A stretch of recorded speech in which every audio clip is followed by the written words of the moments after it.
오늘은 열왕기상 2장 1절부터 3절에 있는 말씀 가지고 웨이메이커, 길을 내는 사람들이라고 하는 제목으로 함께 말씀 나누겠습니다. 우리 지난주부터 열왕기서 말씀 묵상에 들어갔습니다.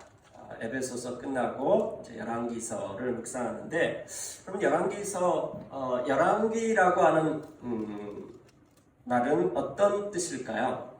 본문 먼저 한번 같이 읽도록 하겠습니다. 열왕기상 2장 1절부터 3절까지 다 같이 한번 읽어볼까요? 시작! 다윗은 세상을 떠날 날이 가까워서 아들 솔로몬에게 유언을 하였다. 나는 이제 세상 모든 사람이 가는 길로 간다. 너는 굳세고 장부다워야 한다. 그리고 너는 주 너의 하나님의 명령을 지키고 모세의 율법에 기록된 대로 주님께서 지시하는 길을 걷고 주님의 법률과 계명, 주님의 율례와 증거의 말씀을 지켜라. 그리하면 내가 무엇을 하든지 어디를 가든지 모든 일이 형통할 것이다. 아멘. 자, 이제 우리가 이 말씀 안으로 우리가 그 성경 스토리 안으로 딱 들어갈 것입니다. 네. 준비됐습니까? 네. 이제 들어가도록 하겠습니다. 자, 열왕기서라고 하는 저 말씀 뭐냐면 열왕이라고 하는 것은 한자로 보면은 왕들을 열자는 이제 이렇게 쭉 열어놓는 거죠. 쭉 열거해 놓는 거죠. 그래서 여러 명의 왕들의 이야기 이렇게 얘기할 수 있습니다. 영어 성경을 보면은 kings라고 되어 있습니다. 왕들의 이야기, 이스라엘 왕들의 이야기, 이것이 열왕기서입니다. 자, 이 열왕기서가 언제 쓰여졌는지 아세요? 이 왕들의 이야기가 언제 쓰여졌냐면은 이스라엘이 망하고 난 다음에 쓰여졌습니다. 자, 나라가 망하고 난 다음에 이런 역사책을 왜 기록할까요? 기록 목적이 뭐냐면은, 자, 우리가 하나님 나라의 백성들인데, 이스라엘이 생각하기에, 우리 하나님의 백성인데, 우리가 망했어. 도대체 우리가 어쩌다 이렇게 망하게 됐느냐? 어쩌다 여기까지 오게 됐느냐? 하는 것이죠. 이거를 되돌아보고 알기 위해서 쓴 책이 열왕기서입니다. 이스라엘이 망하고 난 다음에 썼습니다. 그리고 이 역사를 통해서 왜 망했는지 그것을 알아내고 반성하고 회개하기 위한 것입니다. 그래서 아주 날카로운 지적들이 많습니다.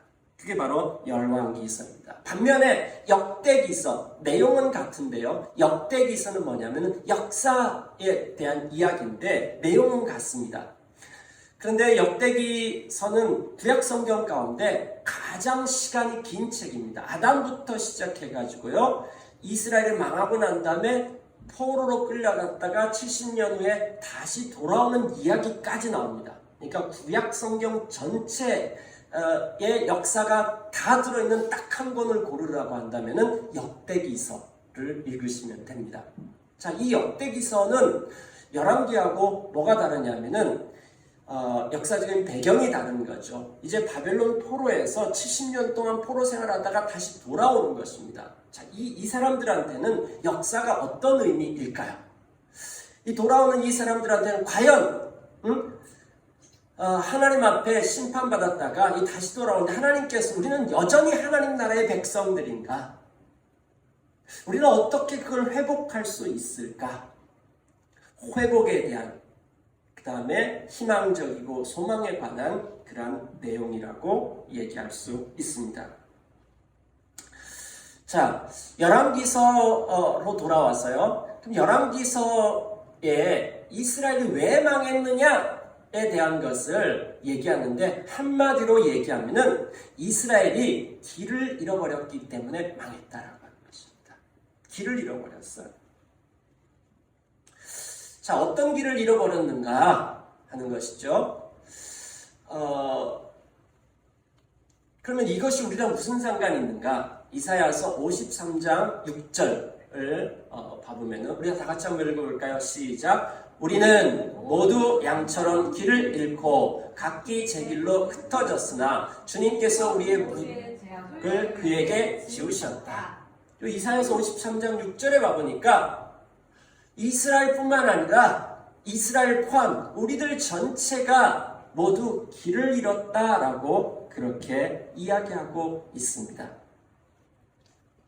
길을 잃었다. 성경은 죄를 지었다는 말을 다른 말로 표현하면 길을 잃어버린 사람들이라고 표현합니다. 인류 전체는 길을 잃어버렸습니다. 열왕기서에서 얘기해 주는 것처럼 지금 이스라엘이 길을 잃어버려가지고 망했어요. 자, 우리 인간들 전체 길을 잃어버려가지고 망했다라고 얘기해 주고 있는 것입니다. 그럼 그 길이라고 하는 것은 무엇일까요? 길은 어떤 것일까요? 길이라고 하는 그 길도자를 쓰죠. 네. 길과 관련된 단어들이 많습니다. 도자도 있고요, 로자도 있고요. 여러 가지 한자 단어 표현이 있습니다. 근데 길이라고 하는 것은 사람들이 다니는 이 물리적인 길, 그것도 길이고요. 또 물리적이지는 않지만은 사람들이 살아가야 될 삶, 그것도 길이라고 이야기합니다.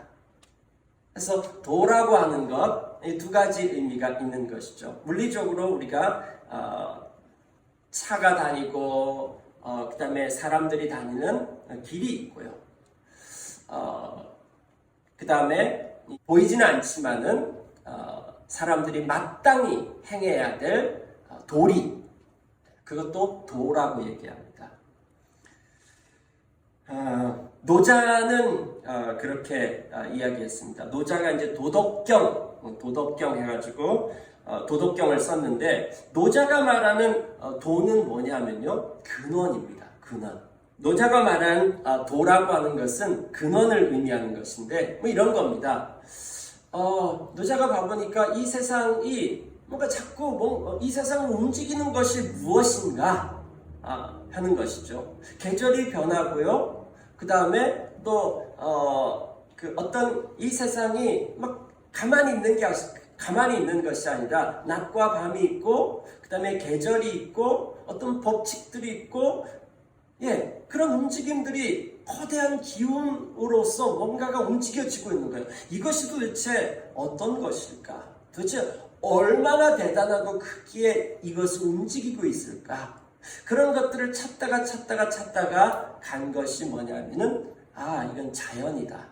자연인데 그 자연을 뭐라고 표현할 길이 없습니다.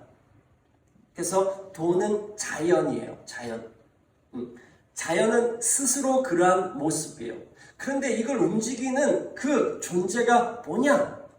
존재가 아니라 어떤 이 안에 어떤 질서와 어떤 법칙, 이런 것들이 있다. 이렇게 결론을 내린 것입니다. 그래서 그것이 도이고, 그런 그 도에 어떤 이 세상이 움직여지는 그 질서에 순종하며 살아가는 것, 이것이 덕입니다. 덕. 그래서 도덕.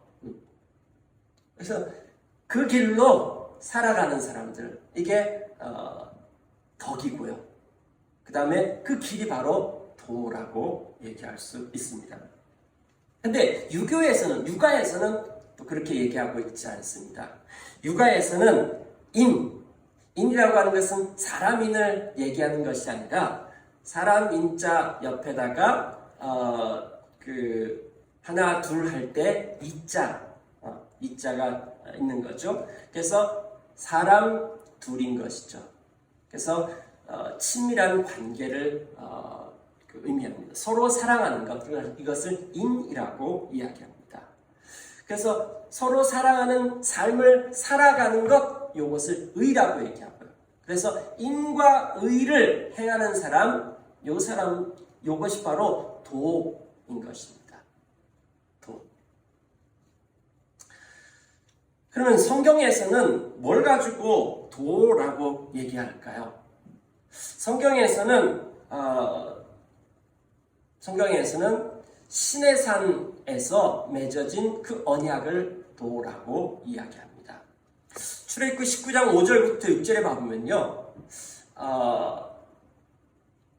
하나님께서 이스라엘 백성들하고 언약을 맺는 내용이 나옵니다. 여러분, 구약하면은 이 출애굽기 19장 5절부터 6절을 생각하시면 됩니다. 이것이 구약의 가장 핵심이고 중심입니다. 우리 다 같이 한번 읽어볼까요? 시작. 이제 너희가 정말로 나의 말을 듣고 내가 세워준 언약을 지키면 너희는 모든 민족 가운데서 나의 보물이 될 것이다. 온 세상이 나의 것이다. 그러므로 너희는 내가 선택한 백성이 되고 너희 나라는 나를 섬기는 제사장 나라가 되고 너희는 거룩한 민족이 될 것이다.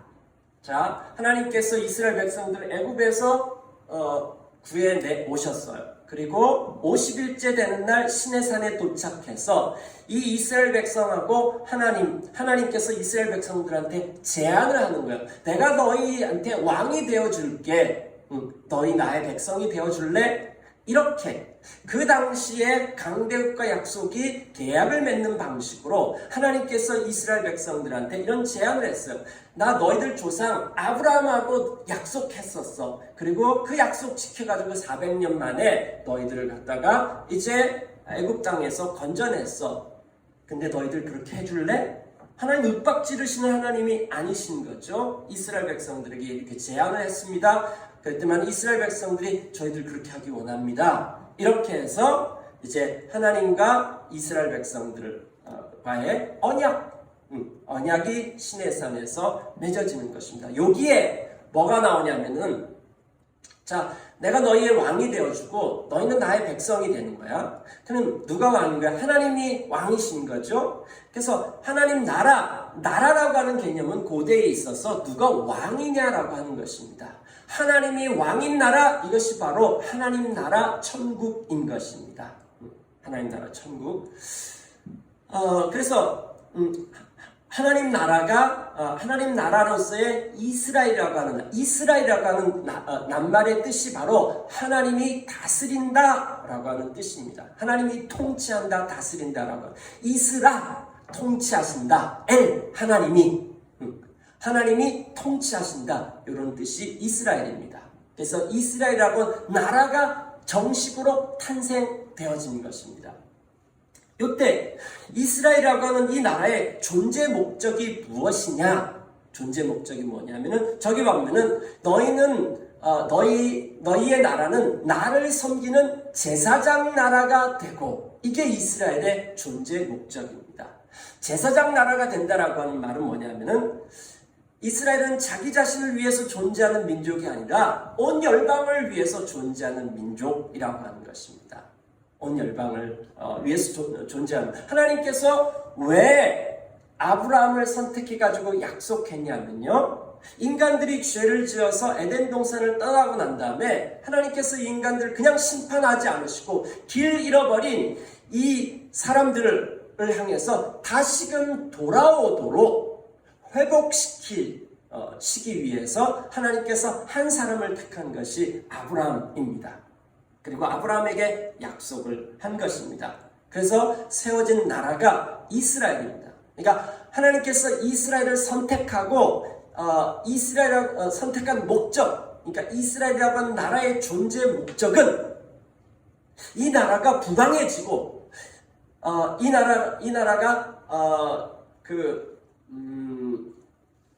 잘 되는 것, 여기에 목적이 있지 않습니다. 경제대국이 되고 군사대국이 되는 것에 목적이 있지 않습니다. 이 나라의 존재 목적은 이 나라를 통해서 열방을 구원하는 것. 하나님의 관심은 늘 언제나 온 열방이에요. 하나님 한 민족만 사랑하고 한 사람에게만 특별히 편애하시지 않으십니다. 왜냐하면 하나님께서 온 세상을 창조하셨기 때문에 하나님의 관심은 늘 온 열방에 있는 것입니다. 이 온 열방을 회복하시기 위해서 하나님 홀로 하지 않으시고 하나님 늘 사람을 통해서 일하신다니까요. 하나님께서는 이 한 민족 이스라엘을 택해가지고, 그래서 이 이스라엘 민족을 통해서 온 열방을 회복하게 하는 역할을 하는 것입니다. 그러니까 제사장 나라가 된다라고 하는 것은 이 역할을 잘 감당할 때 이스라엘은 그 존재 목적을 달성하는 것입니다. 자, 그걸 달성하는 방법이 뭐냐면 거룩한 민족이 되는 것입니다. 거룩이라고 하는 것은 다른 삶을 사는 거예요. 하나님의 통치를 받으면서 살아가는 삶은 삶의 양식의 라이프 스타일이 완전히 다른 것입니다. 이걸 통해 가지고 사람들한테 영향을 주고 하나님 그들을 통해 가지고 온 열방을 회복시키겠다, 이런 언약을 한 것입니다. 이것이 바로 이스라엘의 존재 목적입니다. 자, 그런데 이렇게 언약을 맺고 난 다음에 이렇게 언약 맺은 내용을 가지고 하나님께서 기록해서 주셨어요. 이 10가지 계명을 너희들이 지켜라 라고 하면서 이제 모세에게 두 돌판 10계명을 주셨습니다. 왜 두 돌판을 주셨을까요? 계약서는 늘 두 장입니다. 하나는 갑 것이고요, 하나는 을 것입니다. 갑과 을이 계약할 때 똑같은 계약서 두 장이 필요한 것입니다. 저기에서 모세가 들고 있는 두 돌판은 저기 바로 이제 계약서 그런 것인데요. 하나는 하나님 것이고요, 하나는 인간의 것입니다. 1계명부터 5계명, 6계명부터 10계명 이렇게 기록되어진 것이 아니라 똑같이 1계명부터 10계명까지 기록되어진 두 돌판을 받은 것입니다. 그것이 바로 10계명인 것입니다. 저것을 갖다가 우리는 율법이라고 이야기합니다. 율법이라고 하는 말의 뜻은 뭐냐면요, 히브리어 그대로 하면은 토라라고 하는 말은 가르침이라고 하는 뜻인데요. 이 단어는 관역을 맞추다라고 하는 야라라고 하는 동사에서 파생되어져 나온 것입니다. 그러니까 정중앙을 맞추는 것, 이런 삶을 가르치는 것, 이것이 바로 토라라고 하는 단어가 가지고 있는 개념인 것입니다. 자, 하나님께서 세상을 창조하시면서 목적을 갖고 창조했단 말이에요. 인간을 창조할 때 아무렇게나 창조하지 않고 모든 만물들을 창조할 때 하나님께서 계획을 가지고 목적을 갖고 창조했는데, 하나님께서 창조하신 그 창조 목적을 이루는 삶, 그 창조 목적을 맞추는 삶, 그것이 바로 토라인 것입니다. 그래서 이 10계명을 주면서, 자, 나의 백성은 이렇게 산다, 이런 표준으로 산다, 이런 하나님의 창조하신 목적을 이루는 삶을 산다 라고 하면서 준 것입니다. 그 내용의 핵심이 뭡니까? 율법을 압축하면은, 간단하게 얘기하면은, 하나로 하면은 하나님 사랑, 하나님을 예배하고 하나님을 사랑하는 것입니다. 그러면은 그 결과가 뭐냐면요, 서로 하나가 된 공동체를 이루는 사회가 탄생되었습니다. 그래서 1계명부터 4계명까지는요, 하나님 사랑에 대한 것이고, 5계명부터 10계명까지는 이웃 사랑에 대한 이야기인데, 자, 이것이 이스라엘, 너희들이 그 사명을 이루기 위해서 살아가야 될, 따라가야 될, 마땅히 행해야 될 길도이다, 이렇게 준 것입니다.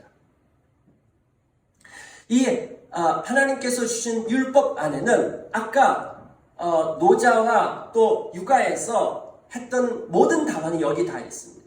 도가에서는 이 세상이 움직여지고 있는데 도대체 누가 움직이는지 그게 모르는 거야. 그걸 설명할 길이 없는 거야. 그래서 무라고 표현합니다. 무라고 하는 것은 없다라고 하는 것이 아니라 너무너무 커가지고 어떻게 형언할 길이 없는 것을 무라고 얘기합니다. 성경은 그거에 대해서 이 근원이 무엇인지, 도가에서 얘기하는 도를 서양에서는 로고스라고 얘기합니다. 이 로고스 역시 근원에 대한 이야기입니다. 성경은 그거에 대해서 분명하게 얘기를 해주고 있습니다. 이 모든 근원이 하나님이시다. 하나님께서 움직이고 계시고 하나님으로부터 이것이 출발되어졌다. 하나님께서 창조하셨고 하나님께서 통치하고 계신다. 이것을 얘기해주고 있고요. 그 다음에 공자가 얘기하는 이 육아 쪽에서 얘기하는 것의 핵심 내용은 뭐냐면, 사람과 사람 사이에 서로 사랑의 삶을 살아가는 거, 이게 옳은 것 같다, 이 얘기를 한 것입니다. 자, 하지만 그것이 성취되지 않나요? 왜요? 사람이 사람을 사랑하는 것에 있어서는 한계가 분명합니다. 근데 이 율법책은 분명하게 얘기해주고 있어요. 하나님을 사랑하는 결과로 사람은 사람을 사랑할 수 있는 하나된 공동체가 이루어지는 것입니다. 하나님 사랑으로 가득 채워진 사람들, 바로 그 사람들이 옆에 있는 사람을 품어 안을 수 있는 것입니다. 그런 공동체와 사회를 세워가는 것입니다. 그래서 이런 세상에 있는 학문들, 그래서 연구하고 그래서 진리의 파편들이 들어있는 그 모든 파편들의 답이 성경 가운데 있습니다. 이스라엘 백성들에게 이 율법책을 주면서 이 길로 가라고, 이것이 바로 도라고 이야기해 준 것입니다. 자, 그러면 이것이 열왕기서랑 무슨 상관이 있는가? 열왕기서의 이야기는 이것입니다. 자, 이스라엘이 그 도를 따라서, 그 길을 따라서 가야 되는데, 이 책임이, 이스라엘이 망한 책임이 길을 따라가지 않아서 망했는데, 길을 따라가지 않은 그 책임이 누구에게 있느냐? 왕한테 있다라고 하는 것입니다. 왕이 이 길로 인도해 가야 되는데, 그것을 하지 않아서 그렇다라고 하는 것입니다. 자, 그렇다면은, 이 왕의 역할은 무엇일까요? 왕의 역할.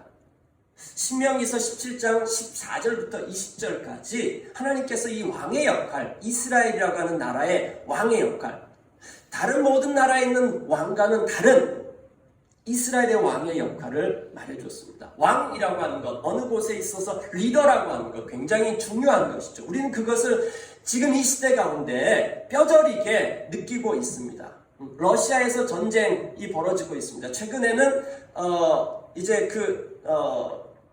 어떤 일까지 벌어졌냐면은 총동원령까지 벌어졌습니다. 2차 세계대전 후에 없었던 처음으로 이제 총동원령이 벌어져가지고 러시아 곳곳에서 우리가 총을 가지러 나가야 되느냐, 왜 푸틴이 하는 전쟁에 우리를 내세우느냐부터 해가지고 지금 러시아 쪽에서 난리가 벌어졌습니다. 우리나라에서도 비슷한 일이 있죠. 네. 리더라고 하는 사람이 그냥 개인적으로 소근소근 된 말, 근데 그 모든 것이 그 어떤 장소에서 이야기하느냐에 따라서 그럼 달라지는 것이죠. 그것이 다 잡혀가지고 온 세상 사람들 가운데 들려지게 만들고, 그 어느 누구도 자유로울 수는 없을 것입니다. 자, 이 리더라고 하는 위치에 쓴다라고 하는 것이 바로 그런 의미인 것이죠. 그럼 성경에서 말하는 리더의 위치, 왕의 역할은 무엇일까요? 신명기 17장 14절부터 20절까지 하나님 미리 이스라엘 백성들한테 이야기해 주었습니다. 우리 나같이 한번 읽어볼게요. 교독하도록 하겠습니다. 주 당신들의 하나님이 주시는 그 땅에 들어가서 그 땅을 차지하고 살 때에 주위의 다른 모든 민족과 같이 당신들도 왕을 세우고 싶다는 생각이 들거든 당신들은 반드시 주 당신들의 하나님이 택하신 사람을 당신들 위해 왕으로 세워야 합니다. 당신들은 결례가 안 돼서 사람을 왕으로 세우고 같은 결례가 아닌 외국 사람을 당신의 왕으로 세워서는 안 됩니다. 왕이라고 해도 군마를 많이 가지려고 해서는 안 되며 군마를 많이 얻으려고 그 백성을 이집트로 돌려보내서도 안 됩니다. 이는 주님께서 다시는 당신들이 그 길로 되돌아가지 못한다라고 말씀하셨기 때문입니다. 왕은 또 많은 아내를 둠으로써 그의 마음이 가득 쏠리게 하는 일이 없어야 하며 자기 것으로 금과 금을 너무 많이 먹어서 안 됩니다. 자, 여기에 봐보면은 왕으로 세우는데 세 가지 금지 사항이 있죠. 요거 하지 말아라. 그 다음에 보면은 딱 한 가지 해라 라고 나와 있습니다. 세 가지 하지 마라, 딱 한 가지 해라. 근데 세 가지 하지 말라라고 하는 것이 무엇이죠? 첫 번째 뭐죠? 군마를 많이 가지지 말아라. 이건 뭐에 대한 얘기일까요? 군마를 많이 가진다. 군마를 많이 가진다라고 하는 것은 그 당시에 지금으로 말하는 국방력인 것이죠. 국방력에 대해서 그렇게 너무 집중하지 말아라. 자, 군마를 많이 가지기 위해서는 이게 이집트에 가서 말 사와야 되거든요. 또 그럼 이집트 들락날락하고 그 다음에 국방력 증강하고 이와 같은 일들에 대해서 집중하지 말아라 라고 이야기했습니다. 그 다음에 두 번째 하지 말라는 건 뭐죠? 많은 아내를 두지 말아라.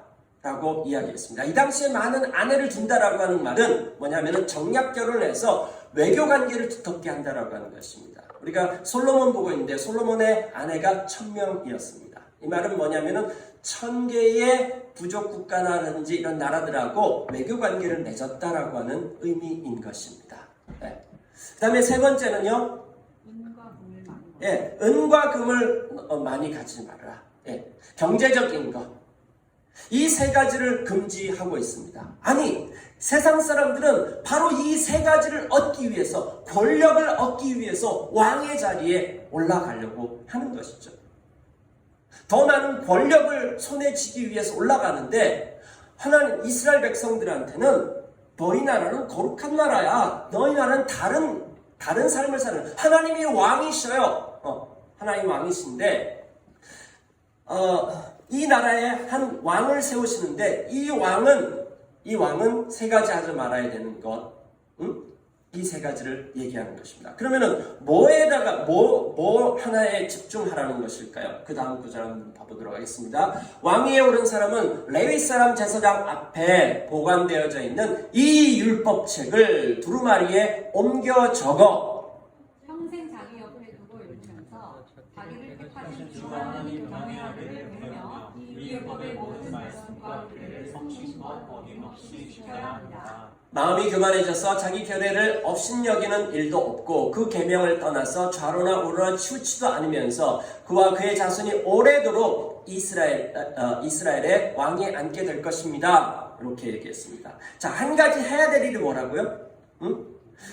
앞에 말했던 세 가지 집중하지 말고 한 가지 집중해야 될 게 뭐냐면은 이 율법책을 베껴 써가지고 네 옆에 놔두면서 읽고 그 다음에 배우고 스터디하고 그 다음에 이 율법책에 기록한 것을 이스라엘이라고 하는 나라가 이 율법에 있는 말씀을 실행, 작동하도록 만들어라. 그런 공동체를 가라. 이것이 바로 너의 책임이다. 그러니까 이스라엘 왕의 책임은 뭐냐면은 하나님을 대리해가지고 통치하는데 그 어떤 통치를 하냐면은 이스라엘 백성들이 도를 행하도록 하나님의 율법에 있는 그 말씀 그것을 행하는 세상으로 세워가는 것입니다. 그 뭐냐면요, 하나님을 사랑함으로 서로를 사랑하는 공동체를 세워가는 그 일을 하는 사람, 바로 왕이라고 했습니다. 이 책임이 왕에게 있다.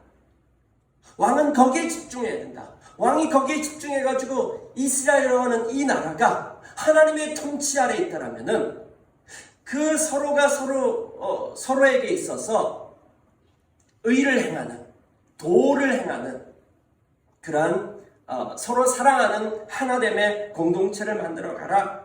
이것이 바로 왕의 역할 책임이다 라고 하는 것입니다.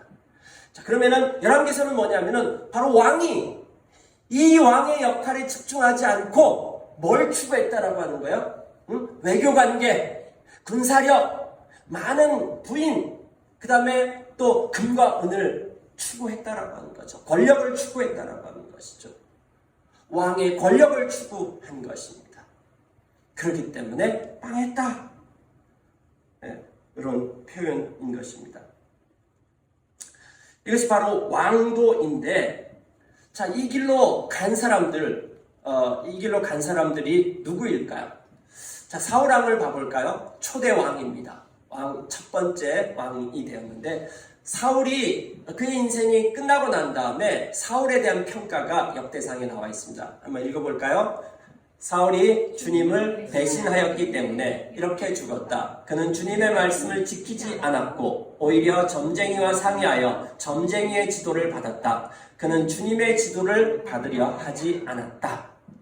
네, 그는 율법에 집중하지 않았습니다. 사울은 첫 번째 왕이 돼가지고 전쟁터에서 인정받았습니다. 그래서 자기가 인정받은 그것, 그래서 40년 통치 내내 계속 전쟁터에 서 있었습니다.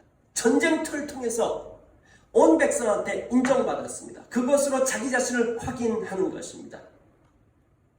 자, 자기보다 더 뛰어나는 장수가 다윗이 나왔을 때 이걸 못 견디었습니다. 아주 미쳐버렸습니다. 그리고 맨 마지막에도 전쟁하다가 죽었습니다. 사울은 그 도를 따라가지 않았습니다. 그 길을 따라가지 않았습니다. 길을 완전히 잃어버렸고 그 율법책을 주야로 묵상하면서 이것이 시행되어지는 나라를 만드는 일에 집중하지 않았습니다. 다음에 두 번째 왕, 오늘 본문이죠. 열왕기상 2장 1절부터 3절까지. 여기 보면 다윗의 유언입니다. 다윗의 유언. 다윗이 어떻게 살았는지 자기 아들한테 당부하는 내용인 것이죠. 자, 2절, 3절 다 같이 한번 다시 읽어보도록 하겠습니다. 시작. 그리고 너는 주 너의 하나님의 명령을 지키고 모세의 율법에 기록된 대로 주님께서 지시하시는 길을 걷고 주님의 법률과 계명, 주님의 율례와 증거의 말씀을 지켜라. 그리하면 내가 무엇을 하든지 어디를 가든지 모든 일이 형통할 것이다. 여러분, 여기 형통한다라고 하는 저 얘기는 뭐냐면은 하나님이 맡기신 그 사명을 성취하는 것, 이루어지는 것. 저기 형통을 그냥 우리 식대로 내가 원하는 거 만사형통, 대박나는 거 이렇게 해석하면 안 됩니다. 네. 그거는 성경 아니라 이 세상의 스토리인 것입니다. 저기에서 말하는 형통이라고 하는 것은 하나님이 이스라엘 백성들에게 맡긴 그 역할, 그 사명을 잘 성취해내는 그런 일들이 일어난다. 하나님이 너를 왕으로 세워놓은 그 일들이 잘 성취되어진다. 이런 얘기인 것입니다. 자, 저기에 계속해서 반복되어져서 나오는 단어가 무엇입니까? 율법에 기록된 대로 법률과 계명, 율례와 증거의 말씀 다 똑같은 얘기입니다. 이게 바로 길이다. 길. 다윗은 그 길로 갔습니다. 다윗이 얼마나 연약한지 몰라요. 우리는 다윗을 이상왕으로 생각하는데 그렇지 않습니다. 사무엘 상하에 보면은 다윗의 연약한 부분들, 실수 있는 모습 그대로 성경은 다 까발려 놓고 있습니다. 시편에도요, 다윗이 자기 자신의 연약한 부분들에 대해서 아무것도 가리지 않습니다. 성경은 그것을 가리려고 얘기하지 않습니다. 되게 창피할 것 같아요. 저에게 있었던 실수들이라든지 이런 것들이 막 역사책에 막 기록돼가지고, 매주마다 막 그걸 읽으면서 사람들이 그걸로 막 설교하고 그런다면 어떻겠습니까, 여러분? 근데 성경은 다윗이 그거에 대해서 다 드러내놓고 이야기하고 있습니다. 다윗의 최종 평가는 다윗은 하나님의 목적대로 왕의 역할에 집중했다. 다윗이 탁월했다는 얘기도 아니고요. 완벽했다는 얘기도 아닙니다. 실수하면서도 다윗은 그 길을 벗어나지 않았습니다. 그 길로 다시 돌아갔고, 좀 벗어났다가도 다시 돌아갔고, 그 다음에 그 길이 되든 안 되든, 그걸 성공하느냐 안 성공하느냐, 목적과 포커스가 성공에 있지 않았습니다. 성공은 결과일 뿐인 것입니다. 순종이 바로 성공이었던 것입니다. 그냥 순종했습니다.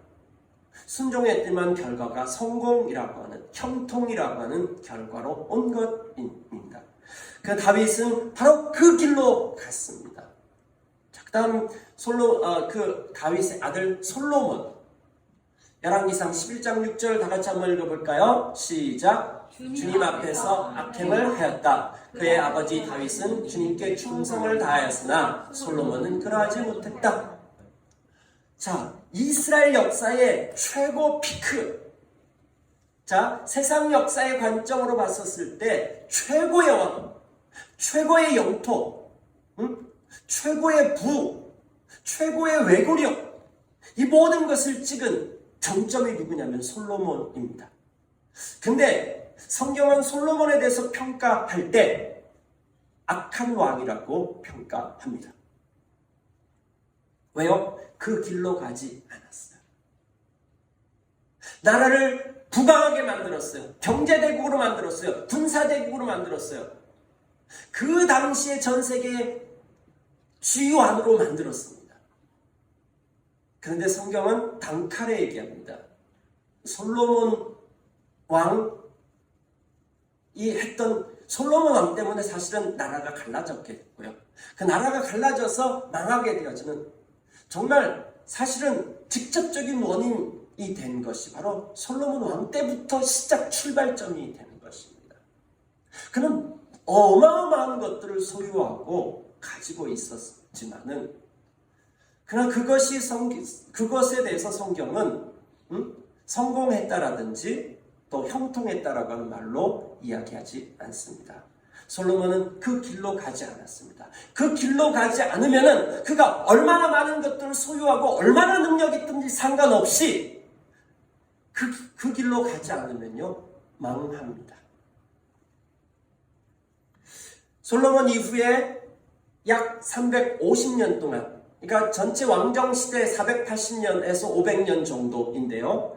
이 어간에 한 40여 명의 왕이 있었습니다. 그 가운데 그 길로 간 왕, 다윗처럼 그 길로 간 왕 뒤에 8명이 더 나옵니다. 그 8명 중에 참 잘했어요. 정말 다윗처럼 그렇게 간 사람 2명. 그 다음에 다윗처럼 가려고 한 번쯤은 시도해본 왕들 6명. 북이스라엘은 1명도 없고 남유다에는 8명의 사람이 있었습니다. 그러나 결국은 그것이 쌓여가지고 무너져 내린 것입니다. 그래서 이스라엘이 망했다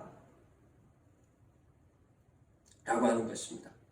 여러분, 오늘 우리들이 그럼 우리는 왕이 아니잖아요 이렇게 얘기할 수 있습니다. 여러분, 그리스도인이라고 하는 말이 무슨 뜻일까요? 그리스도라고 하는 말의 뜻이 왕이라는 뜻이죠. 그럼 크리스찬, 그리스도인이라고 하는 말은 무슨 뜻일까요? 왕에 속한 사람들, 왕족. 신약 성경은 그리스도인들을 너는 왕 같은 제사장이라고 이야기하고 있습니다.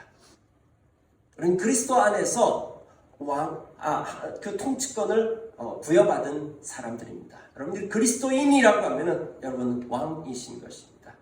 그리스도인은 그리스도를 따라가는 사람들, 그리스도의 길로 가는 사람들인 것입니다. 자, 이스라엘이 이렇게 길을 잃어버리고 망해버렸어요. 자, 망하고 난 다음에 끝이 났느냐? 아닙니다.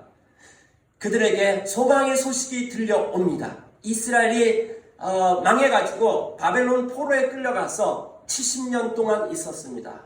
자, 말이 70년이죠. 우리 일제 35년 지나가는데도 가면 갈수록 희망이 없어져가지고 변절자들이 막 나오기 시작했는데 70년 동안 그와 같은 일들이 있었다면 어땠을까요? 그때 하나님의 선지자들이 말씀을 외치기 시작합니다. 이사야서 43장 한번 여기 봐보죠. 너희들의 속량자시오 이스라엘 거룩한 분이신 주님께서 이렇게 말씀하신다. 내가 바벨론의 군대를 보내어 그 도성을 치고 너희를 구하여 내겠다. 성문 빗장을 다 부숴버릴 터니 바빌로니아 사람의 아우성이 통곡으로 바뀔 것이다. 나는 주 너희의 거룩한 하나님이며 이스라엘의 창조자여 너희의 왕이다. 70년 만에 하나님께서 이 이스라엘 백성들한테 이야기하는 것입니다. 내가 갈게. 내가 가서 너희들을 저 바벨론에서 건져내줄게. 이렇게 이야기하는 것입니다. 그 다음에요. 자, 16절 여러분들 읽어주세요. 내가 바다 가운데 길을 내고 거센 물결에 풍로를 냈다. 이 말은 무슨 말이에요? 나 옛날에 너희들 기억하냐? 옛날에 너희들이 애굽에서 그렇게 노예로 있었을 때 내가 너희들 찾아갔었지. 그리고 너희를 끄집어내어가지고 바닷가운데 홍해를 갈라가지고 바닷가운데 길을 냈던 하나님이야? 이렇게 얘기하는 거죠. 왕년에 그런 거 했던 거 니네 기억하냐? 이 얘기하는 겁니다. 18절에 보면은 너희는 지나간 일을 기억하려고 하지 말며 옛 일을 생각지 말으라. 이제 내가 새 일을 행하려고 했다. 옛날에 행했던 그거 말고 그 다음에 이제는 그것과 비교도 안 되는 어떤 새 일, 큰 일을 행할 것인데 그 일이 뭐냐면은 이 일이 이미 드러나고 있는데 너희가 그것을 알지 못하겠느냐? 내가 광야에 길을 내겠으며 사막에 강을 내겠다. 이번에는 바다에 길을 내는 것이 아니라 바다에 길을 내가지고 이집트에서 그들을 건져왔는데 이번에는 바벨론 저 북쪽에서 데리고 오는데 그 광야 사막에다가 길을 내겠다라고 하는 것입니다. 하나님 길을 내시는 하나님이십니다.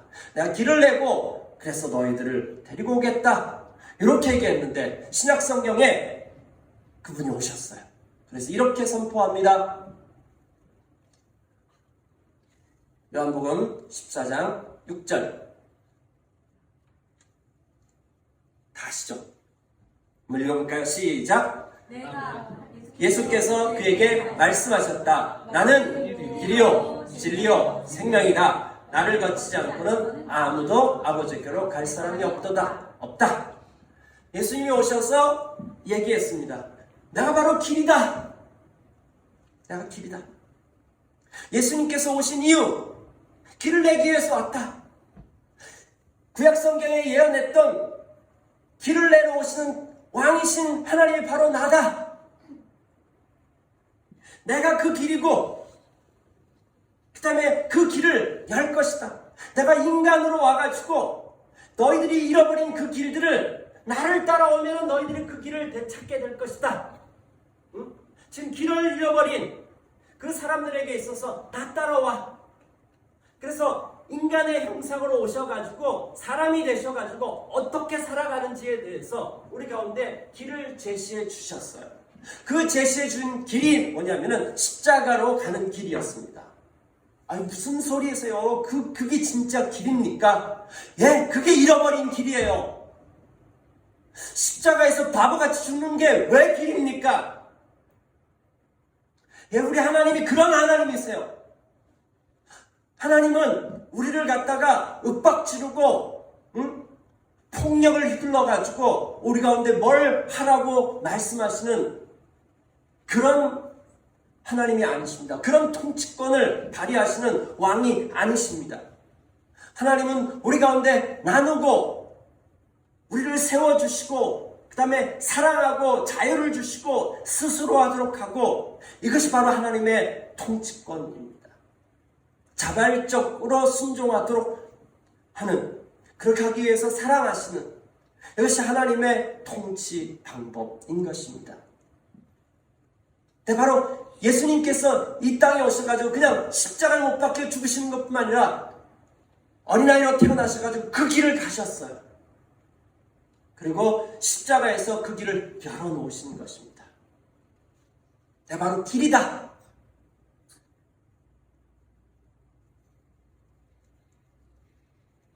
예수님께서 그 길을 내신 것입니다. 나를 거치지 않고는 아버지께로 아무도 갈 사람이 없다. 유일한 길이라고 이야기하고 있습니다. 열왕기서에 보면은 세 사람의 길이 나옵니다. 이제 여러분들이 열왕기서 계속 읽다 보면요, 다윗의 길. 다윗이 그 길을 따라갔는데 다윗이 그 길을 따라가고 난 다음에 그 다음에 어떤 일이 생겼냐면 길이 생겼어요. 우리가 살아왔던 그 삶은 길이 되는 것입니다. 내가 그 길을 따라가면은 내 뒤에 오는 사람한테 길을 내주는 것과 마찬가지인 것이 되는 것입니다. 그래서 열왕기서에 보면은 다윗의 길이 표준이 되었습니다. 한 왕들을 평가하는데 이 왕이 다윗의 길로 갔느냐 안 갔느냐, 다윗의 길로 간 사람들은 선하다, 다윗의 길로 가지 않은 사람들은 악하다, 이렇게 어떤 한 왕을 평가해주는 그 아이콘이 되었습니다. 표준이 되었습니다. 다윗은 길을 냈습니다. 그 길로 갔더니만은 길을 내는 사람이 되었습니다. 웨이메이커가 되었습니다. 그 다음에 또 한 길은 여로보암의 길입니다. 이것은 악한 길입니다. 또 한 길이 나오는데 그건 아합의 길입니다. 여러분들이 계속 읽어가면서 이제 볼 것입니다. 북이스라엘의 모든 왕들은 여로보암의 길로 갔습니다. 그 길은 벗어난 길입니다. 벗어난 길. 아합의 길은 최악의 길입니다. 아주 최악을 찍은 길. 그것이 아합의 길입니다. 우리가 십자가의 길을 따라가는 것, 아브라함이 간 그 길, 이스라엘의 다윗 왕이 간 그 길, 모세가 간 그 길, 여호수아가 간 그 길, 예수님이 간 그 길, 그 길로, 그 길 바로 십자가의 길. 손해 보는 것 같지만은 아니요, 그 길이 진짜 길입니다. 하나님을 예배하는 사람들이 공동체를 이루고 그 공동체가 이 세상을 섬기는 바로 그 길입니다. 그 길을 살아갈 때에 그 길 앞에 순종하면요, 우리 부활을 경험하게 될 것입니다. 그러면은 우리 이 시대에 길을 내는 자들이 될 것입니다. 하나님을 떠나버린 사람들, 길을 잃어버린 사람들이라고 얘기하고 있습니다. 여러분 길을 찾으셨습니까? 예수 그리스도를 만났습니까? 그럼 여러분은 길을 찾으신 분들입니다. 그 길로 따라가기 시작하면요, 우리를 통해서 길이 나는 것입니다. 주비전 스토리 교회가 길을 내는 교회가 되었으면 좋겠습니다. 이 시대의 젊은이들에게, 또 이 시대의 교회들에게 우리가 살아갔던 모든 삶, 이걸 특별히 우리가 뭘 어떻게 하겠다고, 말도 안 되는 소리입니다. 그냥 그저 우리는 초점을 맞춰서 말씀 앞에 순종하기 시작하고 그 길을 따라가기 시작하는 것입니다. 그래서 우리가 할 수 있는 하나님 나라 운동을 우리가 여기에서 순종하며 살아가기 시작했을 때 우리를 통해서 길이 나기 시작하는 것입니다.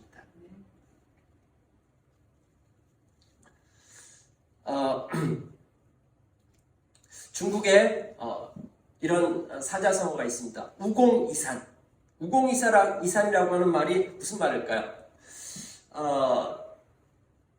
어리석은 노인이 산을 옮긴다. 이게 이제 우공, 어리석을 우자이고요.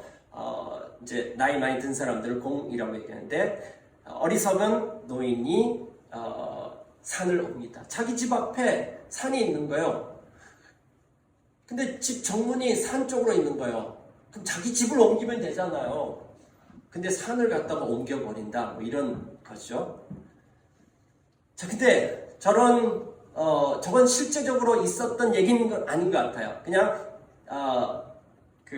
고사성어인데, 우공이산이라고 얘기합니다. 근데 인도에서 마운틴맨이라고 영화로도 나왔거든요. 마운틴맨이라고, 나왔는데, 인도의 아주 시골 마을이죠. 이 사람 집 앞에 산이 있었어요. 근데 그 산이 쫙 이렇게 산맥처럼 쫙 있는 거죠. 그래서 이제 좀 도심지로 나가려면은 돌아서 나가야 되는 거예요. 그 산을 넘어가면 6km 가면 되고요. 돌아서 가려면 60km 가야 되는 것입니다.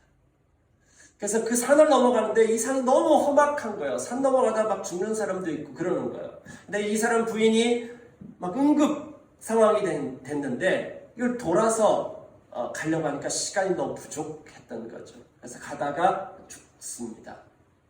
그때부터 이 사람은 결심하는 것입니다. 그 산한테 내가 너 가만히 안 놔두겠다고 하면서 그 산에다가 길을 내겠다고 산을 파기 시작하는 것입니다. 그래서 22년 동안 파가지고요, 결국은 산을 뚫어냈습니다.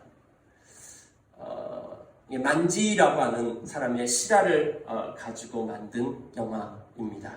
네, 22년 동안에 그걸 뚫어냈습니다. 길을 뚫어냈습니다. 그래서 인도판 우공이산입니다.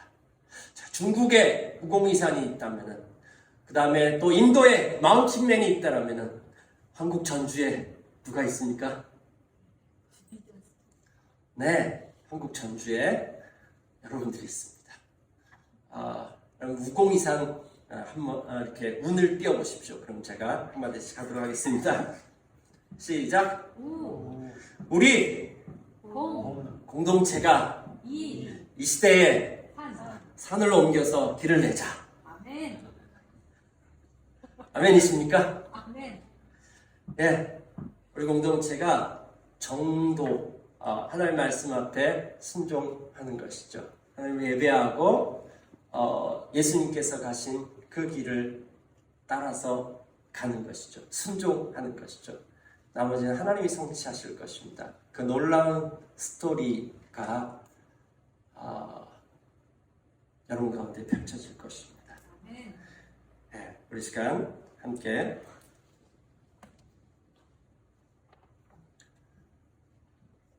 기도하도록 하겠습니다. 여러분은 길을 찾으셨습니까? 그래서 여러분 그 길을 따르고 있습니까?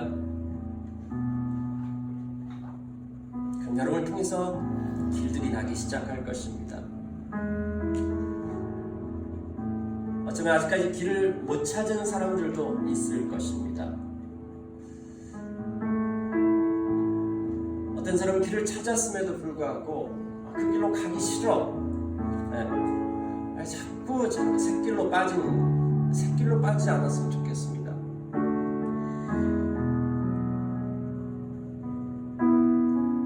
샛길로 빠지는 건 뭐냐면요, 이런 거죠.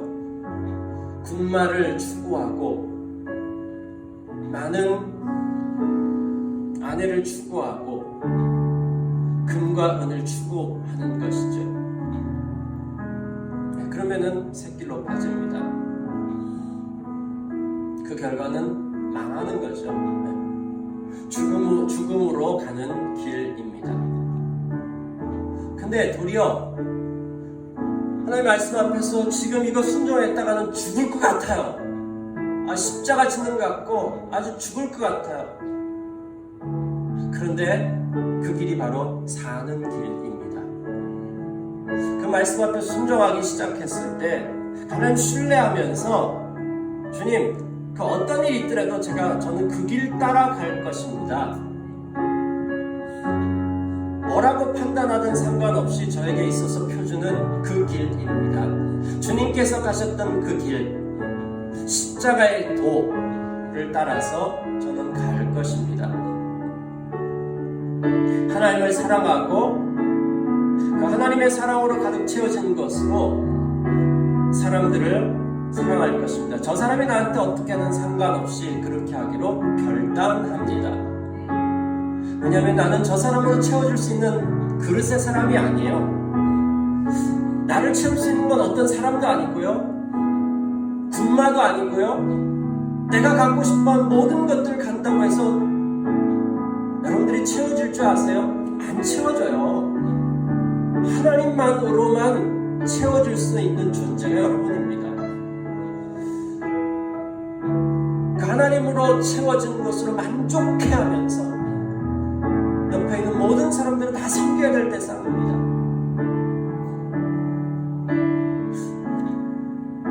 주님, 이게 힘들고 안 힘들고 아니라 그게 길이라면은 전 그 길 가기 원합니다. 그럼 그 길로 가기 시작했을 때 그 길은 좁다 못해서 유일한 길입니다. 가는 사람이 없어요. 그러니까 바보죠. 무공이죠. 바보 같은 늙은이가 되는 거죠. 바보 같은 아싸가 되는 거죠. 그런데 그 길로 가기 시작할 때에 산이 옮겨지는, 길이 나게 되어지는 놀라운 일들이 우리 인생을 통해서 일어나기 시작할 것입니다. 하나님께서는 이런 한 사람 한 사람을 통해서 온 열방을 회복시키는 그 일을 하시겠다라고 하는 것입니다.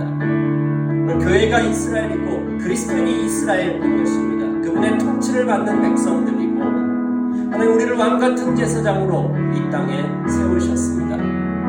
우리가 그 길에 서서 순종하기 시작할 때 우리를 통해서 길이 나아지기 시작합니다. 여러분의 인생을 통해서 길이 나아졌습니까? 주님, 그렇게 되길 원합니다. 주님, 길을 내시는 분이십니다. 그분 길을 내셨습니다. 십자가의 길을 내셨습니다. 새롭고 살아있는 그 길을 내셨습니다. 사는 길을 내셨습니다. 그 길로 갑시다. 함께 그 길로 갔으면 좋겠습니다. 우리 시간 하나님 앞에 나가서 개인적으로 좀 반응하고 고백하고 기도했으면 좋겠습니다.